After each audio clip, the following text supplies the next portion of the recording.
ગદ્દા પ્રથમ પ્રકરણ 22 સર્વક્રિયામાં ભગવાનની સ્મૃતિ રાખ્યાનું સંવત 1876 પોષ સુધી 4 ચોથને દિવસ મધ્યાહન સમય શ્રીજી મહારાજ શ્રીગઢડા મધ્યે દાદા ખાચરના દરબારમાં ઉગમણે દ્વાર ઓરડાની ઓસરીએ ડોલિયા ઉપર વિરાજમાન હતા અને સર્વશ્વેત વસ્ત્ર પહેર્યા હતા ને પાઘને વિશે ફૂલનો તોરો ખોસ્યો હતો ને બે કાન ઉપર પુષ્પના ગુચ્છ ધાર્યા હતા ને કંઠમાં ગુલદાવદીના પુષ્પનો હાર પહેર્યો હતો ને ઉગમણે મુખારવિંદે વિરાજતા હતા અને પોતાના મુખારવિંદની આગળ પરમહંસ તથા દેશદેશના હરિભક્તની સભા ભરાઈને બેઠી હતી અને પરમહંસ કીર્તન ગાતા હતા.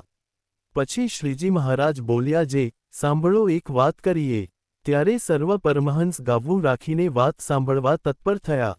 પછી શ્રીજી મહારાજ બોલ્યા, જે મૃદંગ, સારંગી, સરોદા, તાલ ઇત્યાદિક વાજિંત્ર વજાડીને કીર્તન ગાવવા તેને વિશે જો ભગવાનની સ્મૃતિ ન રહે તો એ ગાયું તે ન ગાયા જેવું છે. અને ભગવાનને વિસારીને તો જગતમાં કેટલાક જીવ ગાય છે તથા વાજિંત્ર વજાડે છે, પણ તેણે કરીને તેના મનમાં શાંતિ આવતી નથી. તે માટે ભગવાનના કીર્તન ગાવવા તથા નામરટણ કરવું તથા નારાયણધુન્ય કરવી ઇત્યાદિક જે કરવું તે ભગવાનની મૂર્તિને સંભાળીને જ કરવું. અને ભજન કરવા બેસે ત્યારે તો ભગવાનને વિશે વૃત્તિ રાખે અને જ્યારે ભજનમાંથી ઉઠીને બીજી ક્રિયાને કરે ત્યારે જો ભગવાનમાં વૃત્તિ ન રાખે તો તેની વૃત્તિ ભજનમાં બેસે ત્યારે પણ ભગવાનના સ્વરૂપમાં સ્થિર થાય નહીં.